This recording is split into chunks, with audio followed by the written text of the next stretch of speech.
Hey guys, it's me, and today I'm going to be doing a double centre mid team of the year review. I'm going to be doing the team of the year Cabaye and the team of the year Elm. So first up we have Cabaye. You can see his stats on screen there. As for his price on the Xbox 115k on average, and on the PS3 138k. He's from the BPL team of the year, as you will probably have guessed, and I'll show you his in-game stats right about now. And you can see a lot of stats in dark green and some in light green there.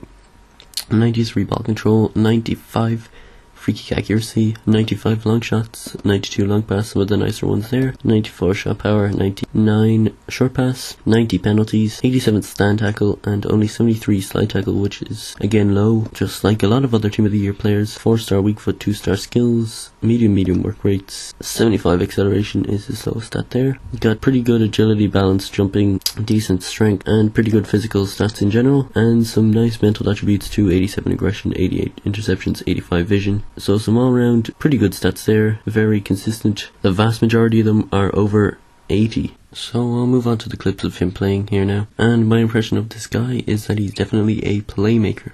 Just like with every centre mid I try, or central midfielder, I try them in a lot of different positions. I try this guy at every position from CDM to centre forward. And as for where he's best at, I think that really depends on what you want to use him as. You can use him as a centre forward if you want. He has definitely got the passing and the movement and just the general intelligence to play there, although he's not the quickest, so if you want someone fast at centre forward, then you shouldn't pick him. You can play at cam too, quite similar to centre forward. If you want a sort of deep lying playmaker sort of player, then you can play him at centre mid or CDM, and he's pretty solid there too. He's got a low slide tackle stat, but most people don't mind about that, and he's got very nice stand tackle stat, and that does show through. He makes quite a few nice tackles. But really, I think this guy's best aspect of his game is his playmaking. He's got very nice passing, and he's good for setting up attacks, and he can break up the play from the back. So where I personally recommend playing him is at centre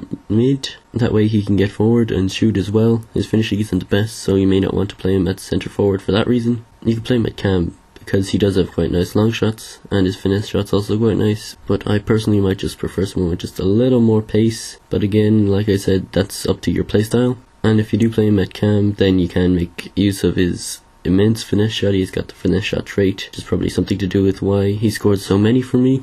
His heading is actually surprisingly decent. Well, personally I wasn't expecting much from it. He did win quite a few headers. His free kicks were also pretty good, although I did mess up on one of them towards the end, so that was why that one went wide. But all around, this guy's a very solid player, and you can pretty much play him anywhere in central midfield and he'll do well for you. Personally, I'd recommend centre mid. If you've got the extra cash, this guy is worth it as a centre midfielder. To compare him to other team of the year midfielders, I would say he's not quite as good as Yaya Toure, but Yaya Toure is like 300k, so this guy is definitely better if you're on a tighter budget.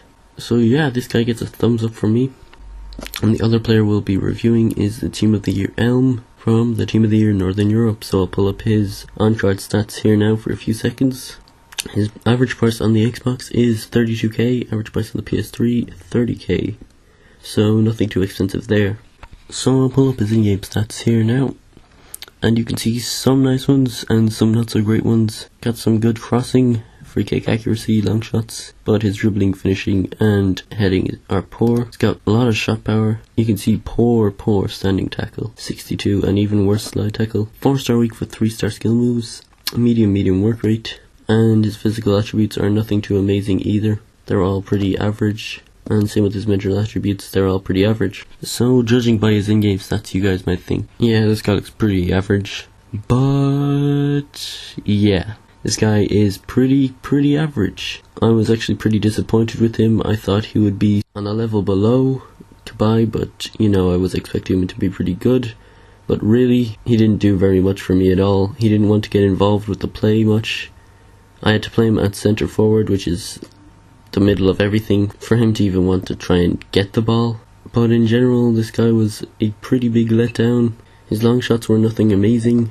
I was expecting more. I thought I remembered him being a very good long shot taker. He scored a couple of decent enough finesse shots and a couple of okay goals, but you know, with his stats you'd really be expecting a long shot monster, and he really didn't shine in any area of the pitch. he was okay enough in CDM. You wouldn't have thought that his stand tackle and slide tackle stats would be so low if you played with him before looking at them, but yeah, the biggest problem with this guy, like I've already said, just not seeming to want to get involved. Maybe that's due to his, I don't know, low attack positioning or something.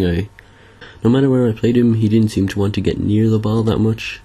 I had to sort of make a big effort to pass it off to him if I wanted him to take a shot or whatever, but then there are other players who always seem ready to take the ball and they're making runs and whatever, or they don't even have to be making runs, they're just ready to accept it, but this guy is not one of them. So yeah, this guy is pretty big disappointment for me.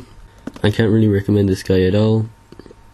I guess if you're building a Swedish squad, he could be okay enough, but you might want to try out some other options first.